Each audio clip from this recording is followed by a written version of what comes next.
Hello बच्चों, चलिए प्रश्न को समझते हैं। v बराबर वर्गमूल गामा p बटा रो सूत्र का उपयोग करके स्पष्ट कीजिए कि वायु में ध्वनि की चाल क्यों आर्द्रता के साथ बढ़ जाती है।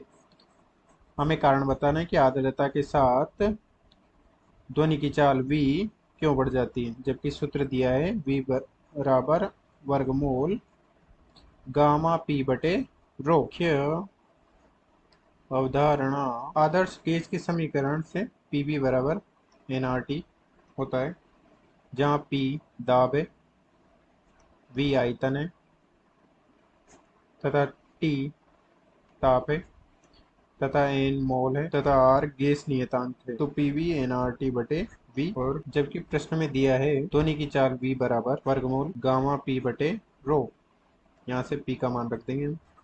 तो वर्गमूल गामा nRT बटे रो वी, जहाँ पे हो जाएगा वर्गमूल गामा आर टी बटे एम, जहाँ एम अणुभार है तो गैस का द्रव्यमान आयतन गुणा घनत्व बटे एन मोल, तो ये हो जाएगी 4। इन संबंधों से इस संबंध से हम देख सकते हैं कि चाल ध्वनि की चाल घनत्व के व्युत्क्रमानुपाती है तथा इस संबंध से हम देख सकते हैं कि चाल अणुभार के भी व्युत्क्रमानुपाती है। इससे हम कह सकते हैं कि वायु की ध्वनि की चाल घनत्व पर निर्भर करती है, यानी कि V समानुपाती 1 बटा वर्गमूल रो, जहाँ रो घनत्व को प्रदर्शित करता है।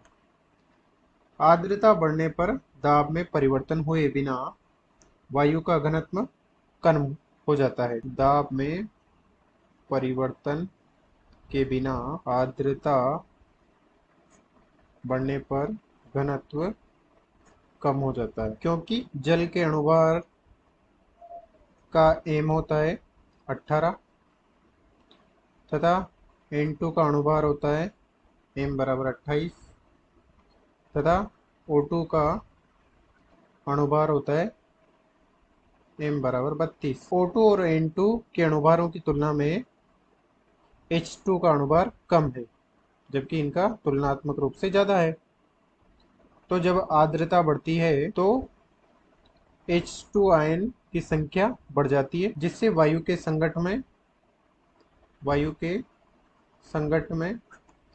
H2 के अणु बढ़ जाते हैं, जिससे उसका घनत्व कम हो जाता है। या हम इस प्रकार भी देख सकते हैं कि ध्वनि की चाल अणुभार के भी व्युत्क्रमानुपाती होती है।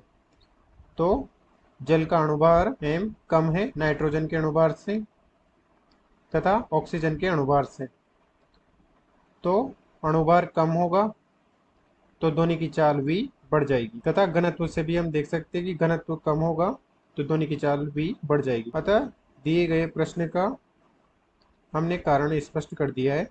आशा करते हैं आपको समझ में आया होगा। धन्यवाद।